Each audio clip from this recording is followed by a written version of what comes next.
तो next question है ना कि अ, अंकित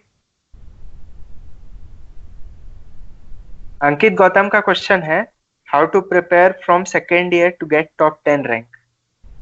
अच्छा, तो फिर ये सेम क्वेश्चन वही चीज हो गया कि प्रिपरेशन स्ट्रेटजी क्या होना चाहिए। तो इसके लिए वही चीज है ना कि जैसे हम समझते हैं कि एक प्रॉपर पहले तो प्लान बना लो, मतलब 10 दिन लगाओ, कोड़ा वोड़ा से पहले पढ़ो कि क्या स्ट्रेटजी होना चाहिए, कुछ टॉपर स्टॉक देख लो, अपना एक प्लान बना लो। मतलब प्लान ऐसे बनाओ कि ईयर वाइज प्लान हो तुम्हारे पास कि क्या क्या सिलेबस मेरा किस साल में खत्म होना है, क्योंकि तुम सेकंड ईयर में हो तो थर्ड ईयर फोर्थ ईयर है, वो चीज होना चाहिए। फिर उसके बाद जो होता है कि मंथली प्लान होना चाहिए कि इस मंथ में ये पोर्शन खत्म करना है, और तब फिर उसके बाद आता है कि तुम्हारा दिन का क्या प्लान है। और वो प्लान को थोड़ा बैलेंस रखो, मतलब 3 घंटे भी अगर मेरे पास टाइम है तो तीनों चीज करेंगे, प्रैक्टिस भी करेंगे, कुछ नया भी पढ़ेंगे और रिवीजन भी करेंगे। तो जब कोई चीज खत्म हो जाए तो उसका रिवीजन कंटिन्यूअस करना बहुत जरूरी है, वरना सब भूल जाओगे। और फिर एक चीज है कि प्रैक्टिस अगर नहीं करोगे तो फिर कोई काम का नहीं है, जितना भी कॉन्सेप्ट है वो सब बेकार है। तो ये सब चीज को बैलेंस तरीके से अगर लेके चलोगे तो फिर ठीक हो जाएगा, कोई दिक्कत नहीं होगा। तुम्हारे साथ कभी ऐसा नहीं हुआ क्या कि जैसे प्लान तो मैंने भी ऐसे किया था, पर हाँ कभी भी बैठता नहीं है ना कि एक महीने में हाँ, ये नहीं सब्जेक्ट होता है, मेरा तो कभी नहीं होता था। हम्म। तब कैसे डील करते थे, उसको कैसे डील करते थे? नहीं तो जैसे क्या था कि नहीं भी बैठता था, जैसे मेरा क्या था कि हम जब फुल लेंथ देना शुरू कर दिया था तब भी 2-3 सब्जेक्ट मेरा बच गया था, डिजिटल ये सब बचा हुआ था, मेरा डिजिटल कम्युनिकेशन इलेक्ट्रोमैग्नेटिक ये सब बचा ही हुआ था, तब भी हम फुल सब्जेक्ट दे देते थे। तो उससे कौन कोई से दिक्कत, तो सिलेबस तो सबका जनवरी में ही जाके खत्म होता है, हमको लगता है किसी को इधर खत्म करने में, हम भी प्लान बनाए थे कि नवंबर में ही खत्म कर देंगे, लेकिन जनवरी में ही हुआ था। तो उससे कोई दिक्कत नहीं है, अगर आप दिमाग में मतलब ये नहीं रखिएगा ना कि हमको रैंक देखना है कि टेस्ट सीरीज में मेरा कितना आ रहा है, तो फिर आपको फर्क नहीं पड़ेगा कि मेरा कितना सिलेबस खत्म है। आप जितना खत्म है उसी का रिवीजन करते जाइए और उसी के लिए यूज करते जाइए, बाकी कॉन्सेप्ट धीरे धीरे पढ़ते रहना है जो भी आ रहा है, यही चीज है। अर्पिता चक्रवर्ती का क्वेश्चन है, how to crack top 100 rank with job. With job ये एक बहुत ही इंटरेस्टिंग मतलब पॉइंट आ जाता है, क्योंकि फिर क्या है कि जॉब अगर, अब ये डिपेंड करता है किस तरह का जॉब है। जैसे अगर आप व्हाइट कॉलर जॉब करते हैं, डेस्कटॉप पे बैठे हुए हैं, तो फिर हमको लगता है कंपेरेटिवली आपके लिए आसान है, क्योंकि आप मतलब दिन में आराम से आप चाहें तो पीडीएफ भी लेकर के पढ़ सकते हैं, या फिर आप वहीं पे बैठ के क्वेश्चन भी बना सकते हो, ऑफिस में बैठे बैठे कोई देखने वाला है नहीं, नीचे मोबाइल में खोल के बना रहा है। जैसे हम लोग भी क्या था, हम कॉलेज के साथ जो प्रिपरेशन करते थे तो हम बैक बेंच पे जाके बैठ जाते थे और वहां पे मतलब टेस्ट सीरीज के क्वेश्चंस लगाते रहते थे, ऐसे मोबाइल पे बनाते रहते थे। और अगर रूम पे मतलब थ्योरी पढ़ लिए और वहां जाकर के क्वेश्चन प्रैक्टिस कर लिया, यही तरीका था। तो आप वो चीज वहां भी कर सकते हो कि अगर आप शांत माहौल में आप काम कर रहे हो तो आप वहां पे थ्योरी भी पढ़ सकते हो, और नहीं तो अब माहौल कैसा भी हो तो क्वेश्चन तो आप प्रैक्टिस कर ही सकते हो, मतलब न्यूमेरिकल क्वेश्चन जो है वो कैसे भी माहौल में आप प्रैक्टिस कर सकते हैं। फिर दूसरा चीज क्या है कि इस तरह से अपना रूटीन बना लीजिए कि आप ज्यादा से मतलब घर का टाइम जो है आप थ्योरी पढ़ने में यूज कीजिए, मतलब जो एकदम थ्योरेटिकल सब्जेक्ट है उसको समझने के लिए आप घर का टाइम यूज कीजिए। और बाकी ये जो रिवीजन वाला पोर्शन है, तो आप ऑफिस जाने वाले जो है ना वो ऑडियो नोट्स का भी यूज कर सकते हैं, मतलब जो आप, हाँ मतलब जो नोट्स है वो आप रिकॉर्ड कर लीजिए, ऑडियो ट्रैवल करते वक्त वो सुन लीजिए, और फिर जैसे ही ऑफिस में पहुंचे तो वहां प्रैक्टिस कर सकते हैं थोड़ा बहुत समय निकाल करके, और अगर टाइम मिल रहा है तो कुछ पीडीएफ वगैरह पढ़ लें। और बाकी फिर जो बेसिक स्ट्रेटजी है वो तो सेम ही है कि आपको मंथ वाइज डिवाइड करना है कि ये करना है वो करना है, वो सब चीज तो आपके लिए भी वही रूल रहेगा। जैसे ही कि आपके पास थोड़ा टाइम की कमी है, और वो भी हमको लगता है टाइम का कमी नहीं होता है, कमी होता है कि मतलब दिमाग स्टेबल नहीं हो पाता है ना। आप जैसे घर से निकले तो एक अलग माहौल रहता है, फिर वहां ट्रैवल करने में थोड़ा फ्रस्ट्रेशन होता है, पहुंचे वहां तो लगता है कि 1 घंटा पहले बैठ जाता है आदमी, देखने लगता है कौन आया कौन गया, तो वो सब फैक्टर हो जाता है, इसके वजह से टाइम की कमी हो जाती है। नहीं तो टाइम रहता है, इनफ टाइम रहता है, आप ट्रैवल करते वक्त भी पढ़ सकते हो, आप वहां जाके भी टाइम निकाल सकते हो, जितने देर लोग जो होता है लंच करने के लिए गया, आप गए खा भी के आए, थोड़ा देर बैठ के पढ़ लिए, तो ये सब चीज टाइम निकल सकता है, बट क्या है कि उसके लिए माइंड जो है सो थोड़ा स्टेबल होना चाहिए, ये चीज है। ये मेरे को ना पता है, बहुत अच्छा पार्ट लगता है ये जो नया है ना, क्योंकि जैसे मैंने पिछले वीडियो में भी ना किसी नए बंदे से बात किया, नए नए चीजें समझ में आता है। इवन मैं भी बता रहा हूँ, जो तुमने ऑडियो नोट्स का बात किया ना, वो कभी मेरे दिमाग में भी स्ट्राइक नहीं किया कि यार अच्छा। सच्ची में कोई अगर बंदा पूछे तो उसको ये सजेस्ट कर हाँ। सकते हैं। ये नई नई चीजें सीखने को मिलती है ना, तो मेरा भी ऐसा लगता है कि यार चलो जो भी है मेरे को भी अच्छा एक्सपीरियंस लेकिन गिर वही रहा है है। कि अगर कोर जॉब है तो फिर जैसे आप ओएनजीसी हैं तो ओएनजीसी में आप ऑडियो नोट्स का कॉन्सेप्ट यूज नहीं कर सकते, क्योंकि फील्ड वर्क है उधर, आप पहले तो मोबाइल वगैरह ही नहीं ले जा सकते हैं।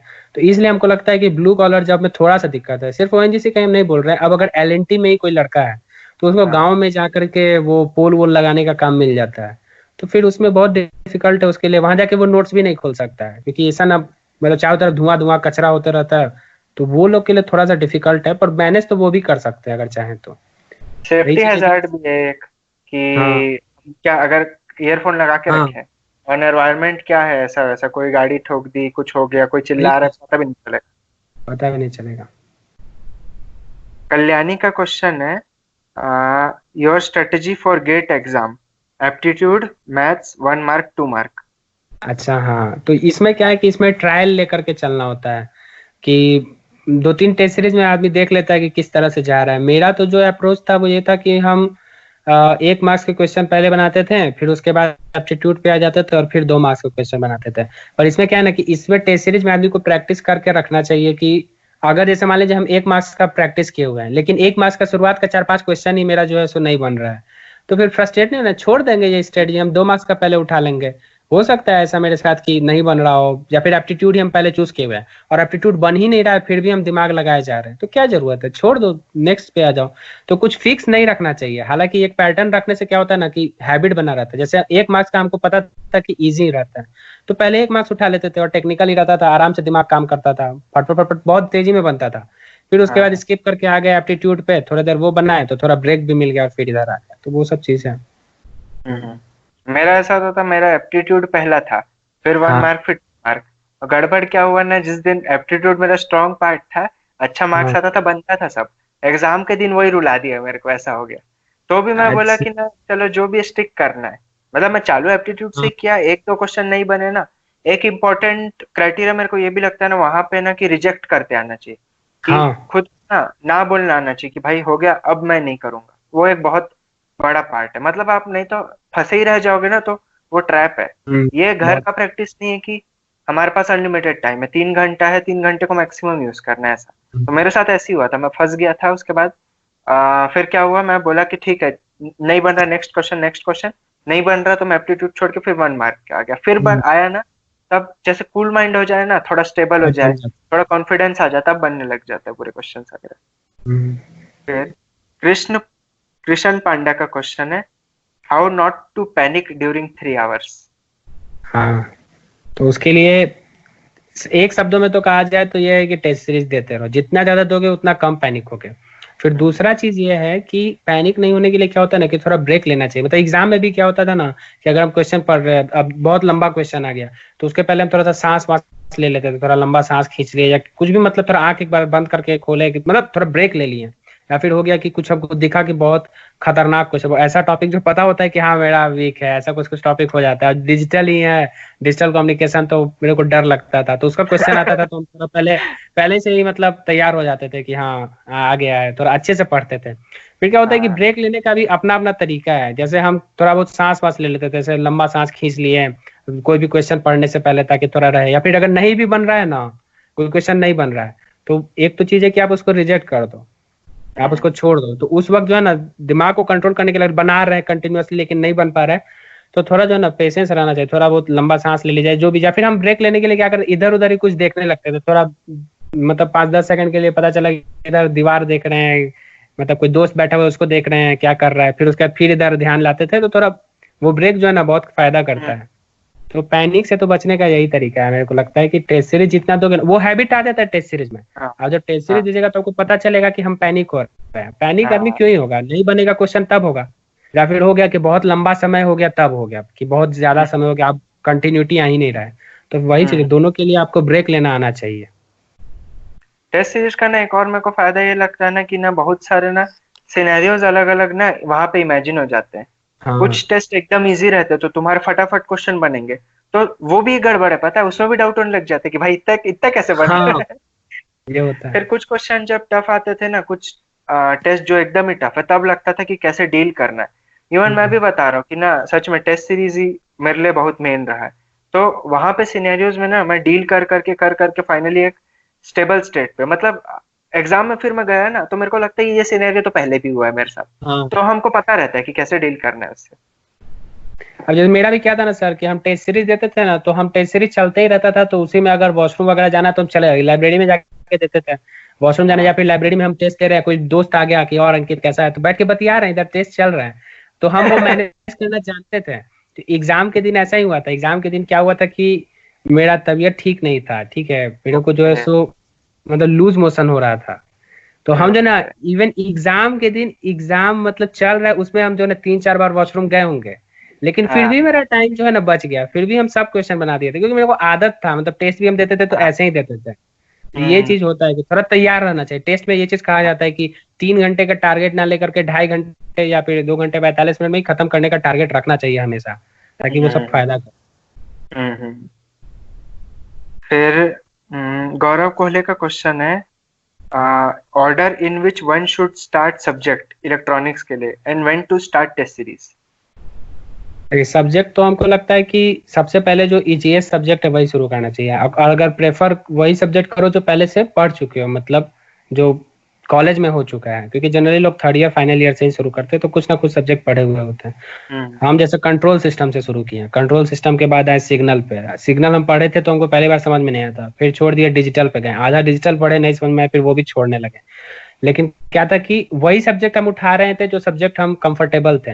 अब जैसे शुरुआत में हो सकता है लोगों का अलग अलग व्यू हो, लेकिन जैसे हमको लगता है कि एनालॉग इलेक्ट्रॉनिक्स अच्छा सब्जेक्ट है, दमदार है, तो अगर कोई चाहे कि हम शुरुआत में वो उठाएं या फिर शुरुआत में हम एंटीना वगैरह, रडार वगैरह ये सब चीज पढ़ने लगे तो थोड़ा हो जाता है, प्रेशर आ जाता है।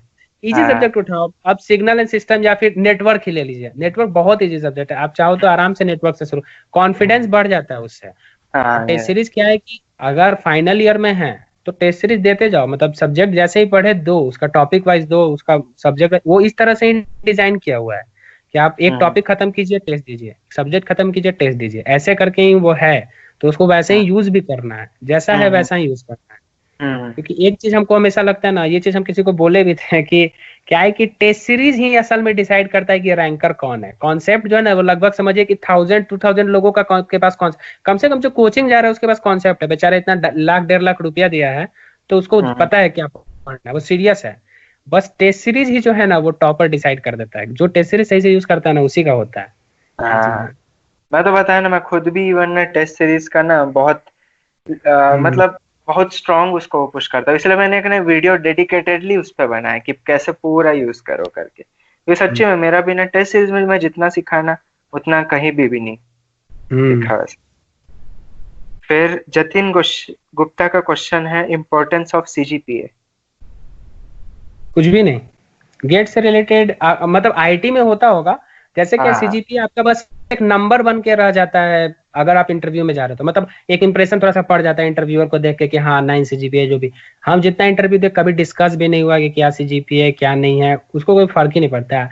अगर आप रैंक होल्डर हो तो हमको लगता है कि इंटरव्यू से ही उसको फर्क नहीं पड़ता, बस केवल सही अप्रोच होना चाहिए इंटरव्यू में। ऐसा नहीं कि वहां जाकर के एटीट्यूड दिखाने लगे, क्योंकि हमको लगता हम ओएनजीसी के इंटरव्यू में सर पता है हम 50% ज्यादा क्वेश्चन नहीं बताए थे, क्योंकि वो क्वेश्चन ही ऐसा पूछ रहे थे। वो हमसे पूछने लगे कि हैकिंग कैसे करते हैं, कैसे बचाओगे ऑर्गेनाइजेशन को हैकिंग से, फिशिंग क्या होता है, ये सब पूछा। हमको कुछ पल्ले नहीं पड़ा था, लेकिन फिर भी बहुत हाई मार्क्स मेरे को मिला था, 13 मार्क्स मिला था 15 में। तो हमको समझ में आ गया कि इंटरव्यू में बस अप्रोच ही मैटर करता है। तो फिर सीजीपीए का कोई ऐसा रोल था नहीं कहीं पे। हालांकि अगर आईटी वगैरह में जाएगा या फिर बार्क वगैरह में तो उसमें मैटर कर सकता है सीजीपीए।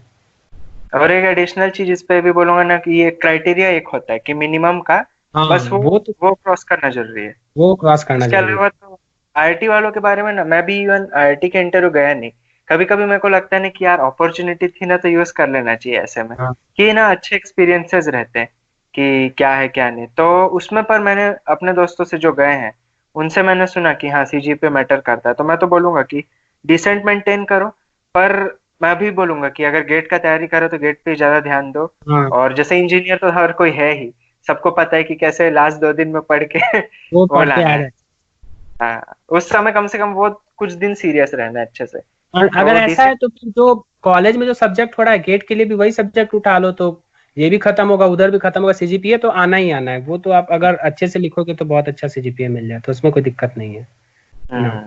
और कई लोगों का क्या होता है कि टीचर से ही बना हुआ रहता है। मेरा टीचर से ही बना हुआ होता था, हम कम भी मार्क्स आता था तो हम पहुंच जाते थे कि सर दे दीजिए सर प्लीज सर, अब वो चेहरा ही देख के देते ठीक है यार जाओ यार, ऐसा होता है। फिर जतिन गुलाटिया का क्वेश्चन है यही, how to make best out of test series. Test series के लिए क्या है कि सबसे पहले तो जो टेस्ट सीरीज है ना उसको उसी तरीके से दो जैसा वो है, जैसे जो अभी हम बोले कि टॉपिक वाइज जैसे टॉपिक खत्म हुआ देते जाओ। फिर एक चीज क्या है कि जब फुल लेंथ शुरू हो जाता है ना, तो शॉर्ट नोट्स का यूज करना चाहिए टेस्ट सीरीज के लिए। जैसे इसके लिए हम क्या किए थे कि एक लगभग 400 पेजेस का एक नोटबुक खरीद लिए थे, और उसको जो 20 पेजेस में डिवाइड कर दिए थे, 10 सब्जेक्ट था तो 200 पेजेस उसमें गया था। और फिर उसके बैक साइड से दिए थे हम लगभग कुछ पेजेस टेस्ट सीरीज एनालिसिस के लिए। मतलब क्या था कि किसी भी सब्जेक्ट के लिए 10 पेज में हम उस सब्जेक्ट का सारा फॉर्मूला लिख देते थे, सारा फॉर्मूला और वो कॉन्सेप्ट जो हमको नहीं याद रहता है, सिर्फ वो कॉन्सेप्ट। और अगर कुछ मतलब वैल्यू बहुत इंपॉर्टेंट है तो वो सब लिख ले। जैसे अगर ईटा का वैल्यू जो है सो अगर हाफ है तो उसपे हमको पता है कि लगभग 16.6 होता है ना वो ओवरशूट। तो ये सब वैल्यू जो है मतलब कुछ कुछ वैल्यू वहां पे लिख लीजिए। और फिर क्या होता था कि टेस्ट सीरीज दीजिए, टेस्ट सीरीज देने फुल लेंथ देने से पहले कोशिश करते थे रिवीजन करके फुल लेंथ देने का। और फिर क्या होता था कि जो फुल लेंथ से आ रहा है मेरा मटेरियल या फिर जो भी हम सीख रहे हैं वो सब उसमें हम डालते जाएंगे कि क्या है। तो टेस्ट सीरीज का सबसे अच्छा यूज क्या था कि टेस्ट सीरीज देने के बाद क्या होता है वो इम्पोर्टेंट है। मतलब क्या, तो कुछ लोग डर जाते हैं कि मेरा टेस्ट सीरीज में कम नंबर आ रहा है। अरे तो अच्छी बात है, जितना गलती अभी करोगे उतना कम गलती एग्जाम हॉल में जाके करोगे। बस क्या है कि जो गलती है वो लिख लेना है। जैसे मेरा जो वो कॉपी था उस नोटबुक के हम सबसे लास्ट पेज पे जो है ना सीधे अपना एरर ही लिख देते थे। जैसे हम लिख देते थे कि आज 0.5 की जगह हम 0.05 लिखे, एकदम हिंदी में लिख दिए। हम उसमें लिख देते थे प्लस के जगह माइनस क्लिक हो गया हमसे। और अगले बार अगर टेस्ट सीरीज देते थे तो उससे पहले बस वो पेज हम पढ़ लेते थे जैसे टेस्ट के पहले कि क्या हम गड़बड़ करते। तो जब वैसा कुछ आता था ना तो हम एकदम नजर में आ जाता था। जैसे होता है कि ऐसा यूनिट लोग चेंज कर देता है, आंसर किसी में पूछा दे किसी में रहा। तो ये सब गलती से बचना है ना तो उसमें भी टेस्ट सीरीज बहुत हेल्प करता है। नहीं होता है, सही बात है। ये वाला मैंने भी एक्सपीरियंस किया, पर मैं लिखता नहीं था। मैं मतलब ऐसा कि 2-3 बार गलती करने से ना खुद ही सीख गया था कि जो मेरा जैसे वैसे ही करके। जैसे सिली मिस्टेक हमको लगता है ना कि अगर आदमी नोट मतलब लिखेगा ना लिस्ट तो 10 से ज्यादा सिली मिस्टेक होता नहीं है, वही मिस्टेक हर कोई करते रहता है। वो तो दिमाग में आना कुछ ही। क्वेश्चन बनाए ही ऐसे जाते लगता है कि मतलब जिनको पता है कि कहाँ फंसेंगे लोग, वही चीज। तो लास्ट क्वेश्चन एक है जो सचिन प्रजापति का, जैसे मैंने बताया कि जिसने सजेस्ट किया था तुम्हारा नाम, तो खास उसके क्वेश्चन, रिजल्ट का डर लगता था क्या? टॉप रैंक आएगी कि नहीं, जॉब लगेगा कि नहीं? तो ये तो बहुत वाजिब सा क्वेश्चन है। डर तो लगता है, डर सबको लगता है, ठीक है। और डर लगना जरूरी भी है क्योंकि वो सीरियसनेस बढ़ाता है आपका। मेरा क्या था कि डर था तो इसलिए हम क्या किए थे कि हम कॉलेज से भी जॉब के लिए पढ़ना शुरू कर दिए थे।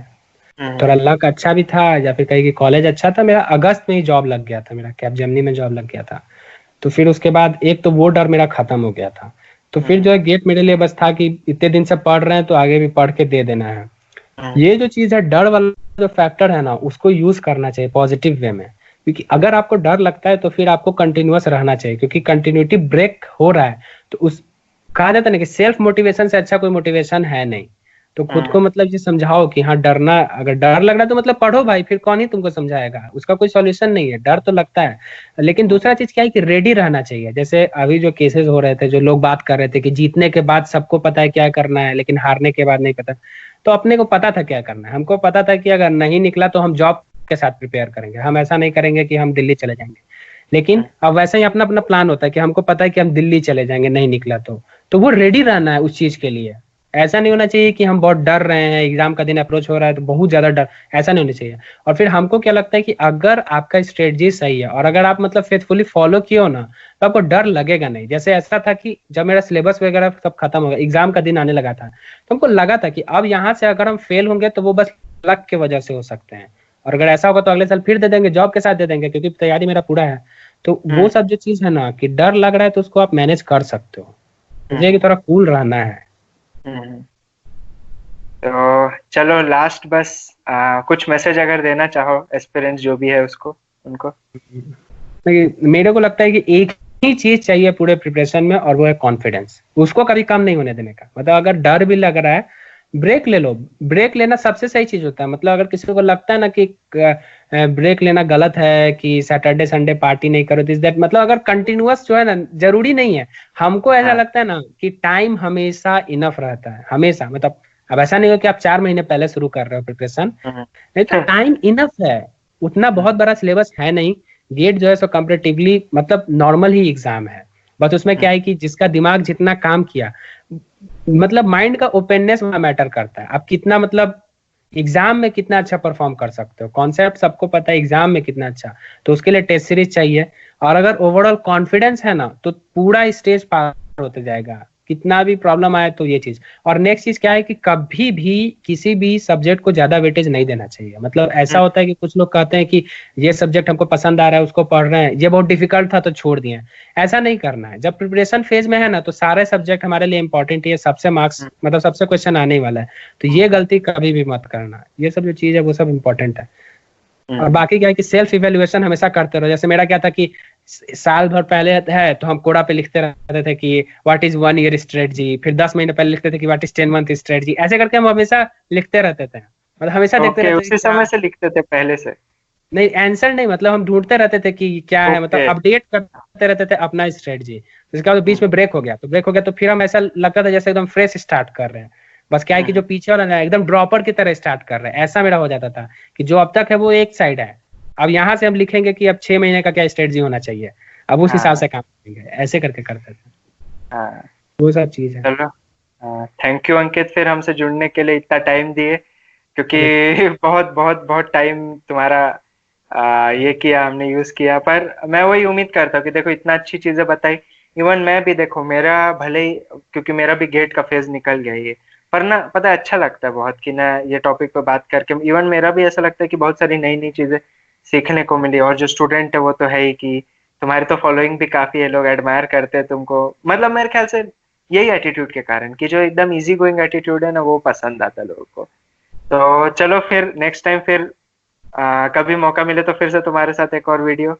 और एक रिक्वेस्ट करूंगा कि जो भी क्वेश्चंस है, जैसे मैंने बताया, कुछ लोग के क्वेश्चन मैं उठा नहीं पाया, और कुछ लोग ये वीडियो देखेंगे फिर क्वेश्चन उनके डाउट आएंगे, तो कमेंट कर आप भी कीजिएगा। और तुम अगर टाइम निकाल पाओ तो बीच बीच में उनके भी आंसर कर देना कि क्या है क्या नहीं। तो चलो, थैंक यू अमित फिर जुड़ने के लिए। Thank you sir, thank you. चलो फिर, बाय।